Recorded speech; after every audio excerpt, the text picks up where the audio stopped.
Welcome to the Into Novus Knowledge Agronomy Podcast, your go-to resource for agronomic insights, technology solutions, and ongoing education. At Into, we combine agronomic expertise from soil analysis to best practice application methodologies to provide a holistic view for your yield optimization. Our focus is on practical strategies that improve efficiency and drive better results in the field. Join us for interesting discussions, expert advice, and the latest advancements shaping modern agriculture. Whether you're in the field, on the road, or at your facility, we're here to keep you informed ahead of the curve. Welcome to the N2 podcast. Today joined again by my counterpart, Derek Cottrill in Northwest Missouri and Rodney Phelps in Illinois. How are you guys doing? Doing great. Try to stay inside where it's cool. Derek, you want to kind of give us an update? What's going on in Northwest Missouri? Yeah. So the last couple weeks, fungicide has been going on pretty hard to corn. Most of our corn's in that R3 stage at this point, at least most of the April planted stuff. I was in my first R4 corn yesterday. We do still have some late planted stuff that's just now pollinating. Still kind of in that prime sensitive window type thing. And like Rodney alluded to, with all this heat and stuff, that's some things to consider. There's still some corn out there that needs to be protected type deal, my territory. But as far as soybeans go, we're reaching that R3 stage for a lot of the April planted stuff. But I would say the majority is still in that R2 time frame. I think these next couple of weeks will be a big management window for a lot of our soybeans in that reproductive stage. But as far as any major concerns, outbreaks of disease or insects, it exists out there to at least some degree in most of the fields that I'm in, but nothing to panic about at the moment, I guess, as long as management's going on right now and we take advantage of this pretty key window for a lot of the crop out there. But Rodney, what about you? Pretty much ditto what Derek just said. The corn is fungicide's been going on hot and heavy. Probably start wrapping it up here in the next week. Soybeans are in that R3 to some of them hitting R4, but with the moisture we just had there, as always, they're going putting another pod set on the top, another node, so they're reverting back to R2.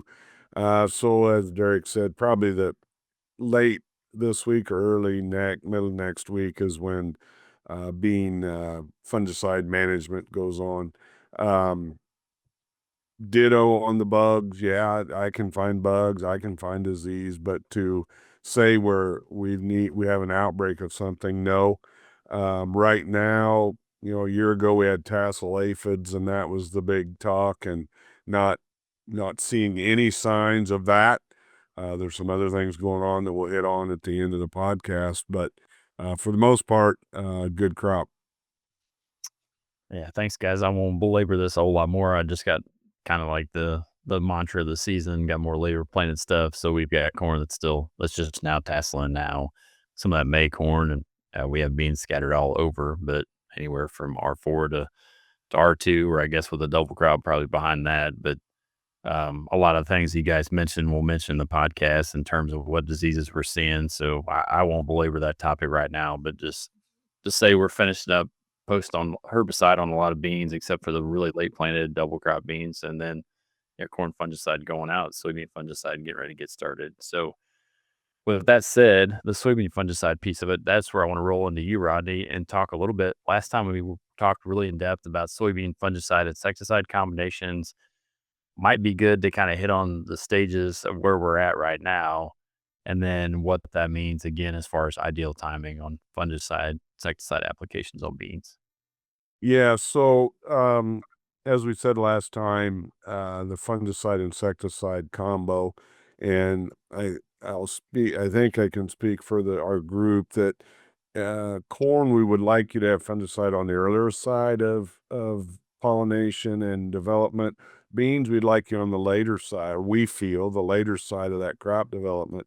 So as all of our updates said, we're in that R2 and some pushing R4. But remember, anytime in the R4 stage, if there's a 3/4 inch pod in any one of the top 4 nodes, we feel it's go time to put a fungicide and nutritionals if needed on that bean crop to help. Because once we get past the R4, pretty much what you see is what you have. And what we're wanting to do is protect that and give it every opportunity to save what what work it has done. We want to save that, and so we can take it to yield. So we're, like Derek and I said earlier, let those beans, if they're putting another node on top, let that go another few days.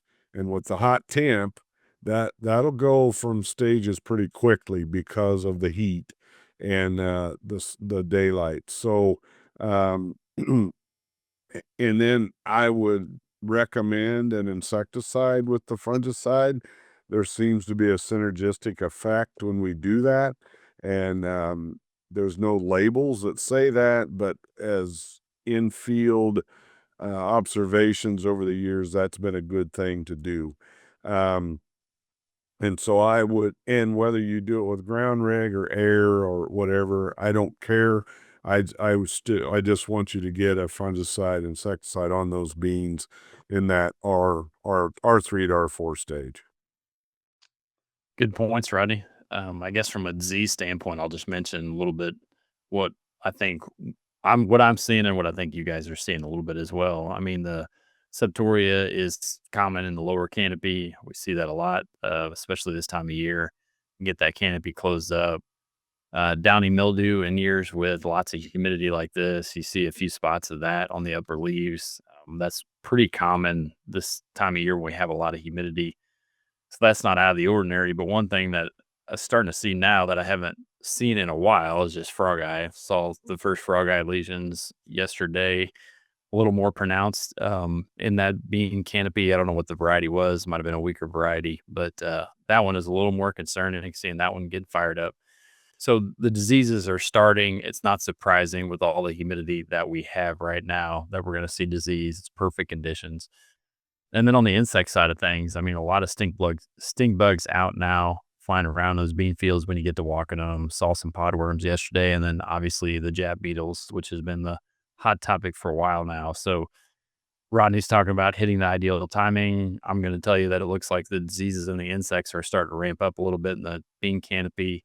So things are starting to align a little bit. And with that said, Derek, I guess sometimes we start talking about fungicide insecticide combinations. People have questions about, should I be including another additional product, maybe nutritional, maybe a stress mitigation product? I guess, how do I decide on when to do that, Derek, or if I do that? Yeah. Yeah, we do talk about the fungicide insecticide combination of beans a lot.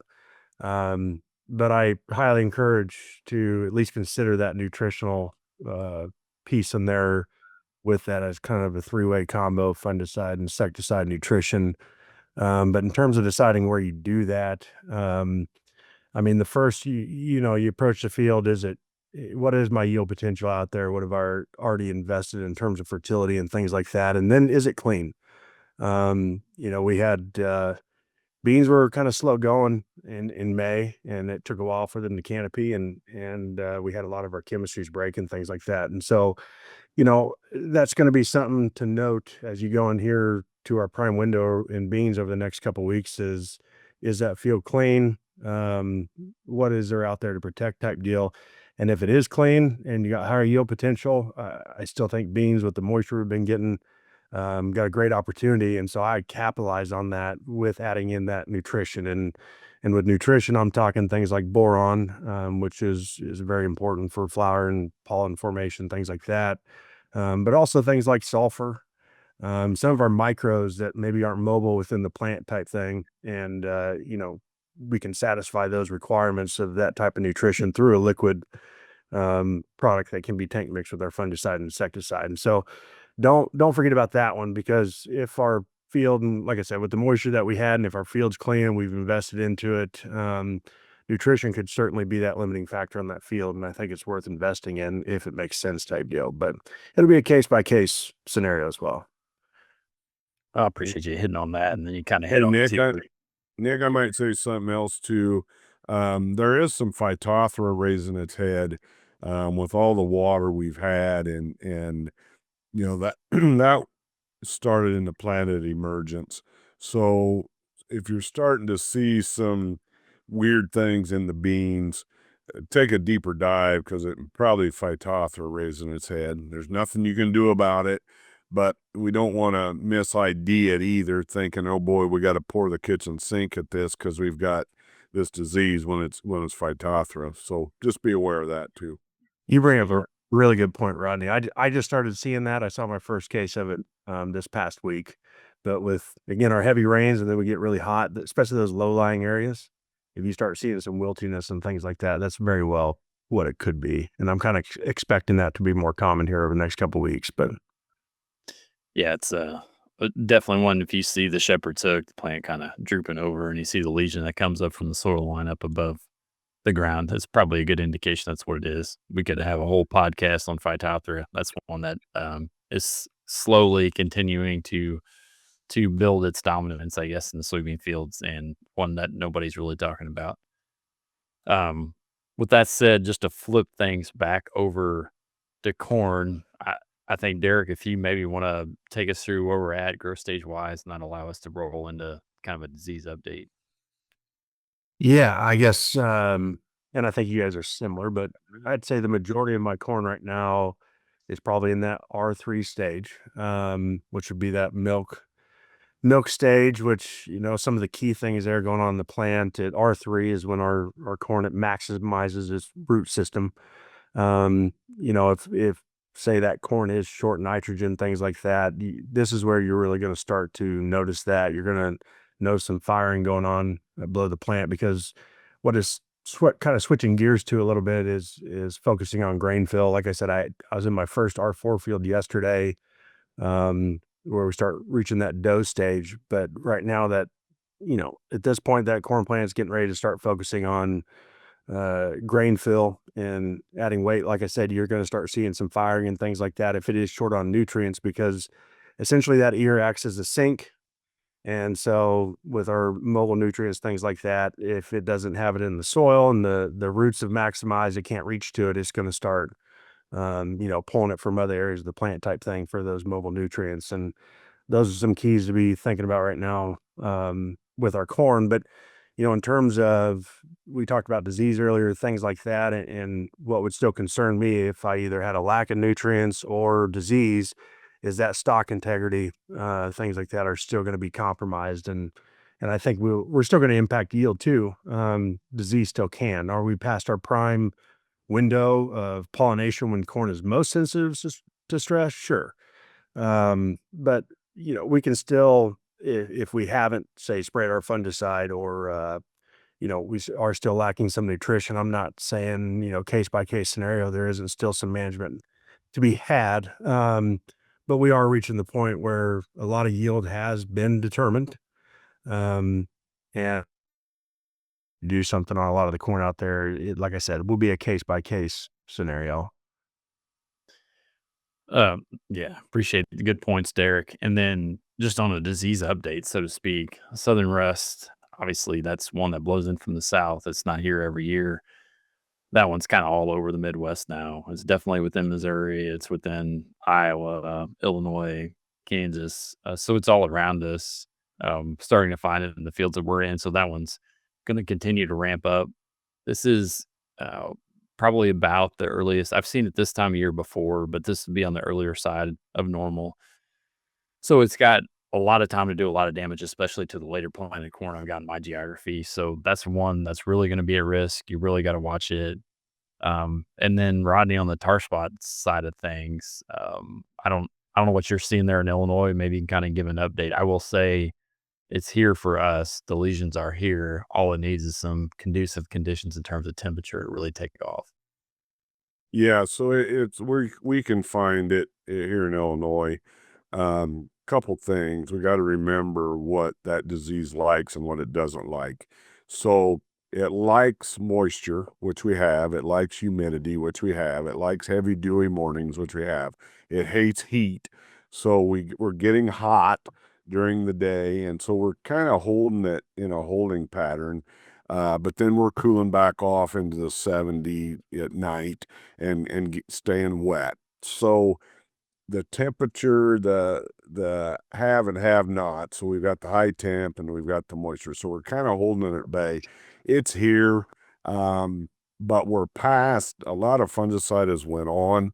One call out I'll make is, and growers will ask this: will it cure what I already have? And the answer is no. What we have done is we've protected leaf tissue for it progressing onto new tissue. We're not going, I can't resurrect a dead tissue that's already dead.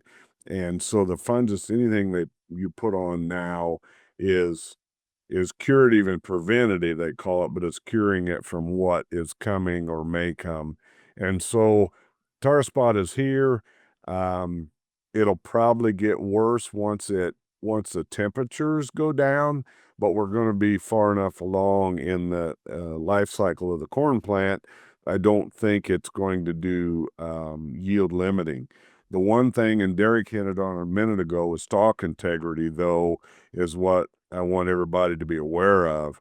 And where I'm going with that is a lot of this corn has put a higher ear placement on this year than normal. And so if we think of physics, higher ear means more leverage at the top, which means we need a bigger stalk. We need a bigger base to hold that ear for harvest. Therefore, taking care of that crop with fungicide. If you already have, you're at a good spot. If we see late disease, it may be a thing that we want to talk to your agronomist on. Do I put another application of another type of fungicide?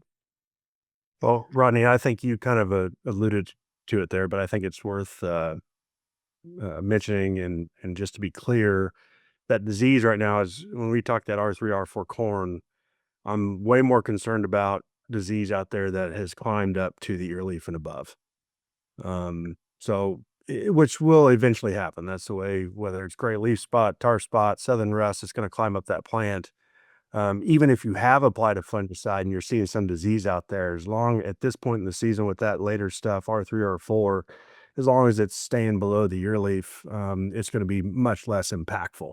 But if it's right below or right at the ear leaf and you still haven't applied, in a couple of weeks here, it's going to be an issue, type deal. So note where at on the plant. If you're seeing disease, note where it's at on the plant, because that's a big deal. And not to belabor the disease, but gray leaf appears to be the disease in Illinois that's worse right now. And to Derek's point, that disease will leapfrog from the bottom to the top very rapidly. So that one in Illinois is what we really need to keep our eyes on, because it will leapfrog right up the plant very quickly.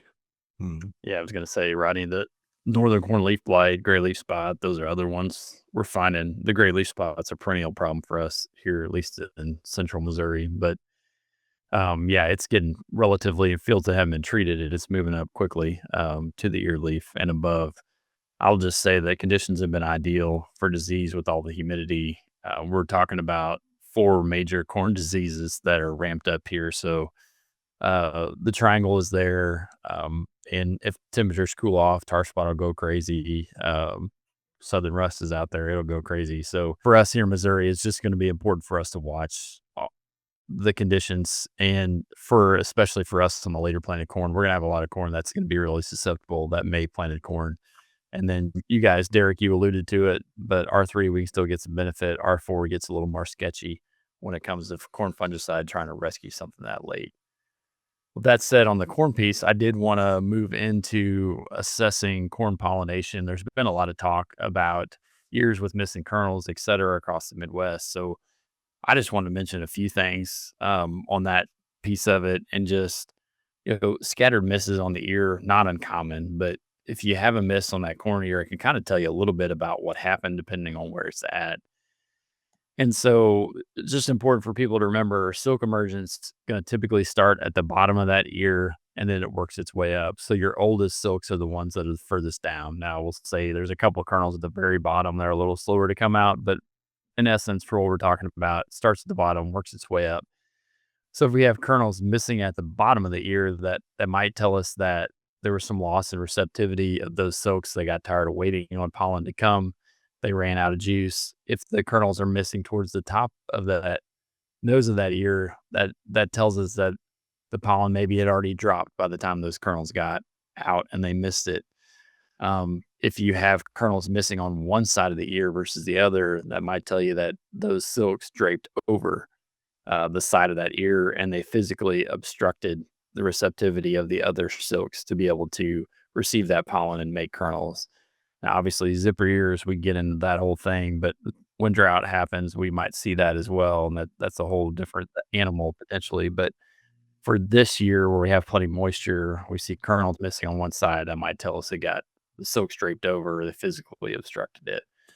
I will say also that a lot of hybrids have been bred for some aggressive type silking, and that's to help avoid drought. You know, in a drought, silks can get delayed coming out. Silks are made almost entirely, not quite, but almost entirely of water. So if the plant doesn't have water, it can't push the silks out on time. So there's been a lot of really good effort put forth into breeding hybrids that will push silks out early so they don't miss the nick with the pollen. In a lot of cases, that's a good thing, 90% of the time. Now, we'll say, you know, some years with plentiful moisture, and I've seen in years with a lot of cloudy conditions at pollination, pollen doesn't come out due to those cloudy conditions. Silk continue to grow. We've had a lot of humidity this year. Silks have been growing really aggressively. So we might get some cover up just based on that. And then some years, it appears this year, in some cases, there's been some tassel delay in certain places. And so you got to be mindful of that. But I just, Rodney, and you can jump in here and add your points, but I just want to mention for the audience that be sure you assess pollination, see what it looks like. A lot of cases of what I've seen, I've not seen any major disasters. Things don't look bad at all, other than a few common misses here and there up and down the ear. But where those misses are at can kind of tell you what may or may not have happened in terms of silk emergence, in terms of tassel shedding pollen. And then keep in mind that there's other things too. I mean, we can see jumbled ear syndrome with late Roundup applications, et cetera. So just being sure we assess all that stuff now is important so we don't get surprised when the combine comes, or just also so we can learn a little bit now. Yeah, and I'll say on Nick, you're spot on. And on the silks, we got to remember silks will grow an inch to an inch and a half a day, and so we can also get silk balling at the end of the year and the silk's main purpose is to shoot, or the plant is to shoot enough silk so it can recept that pollen. Well, if we have a delay in pollen shed, it's going to continue to grow silk. And so some of this is we've just got abundance of silk that hasn't been pollinated. It has nowhere to go.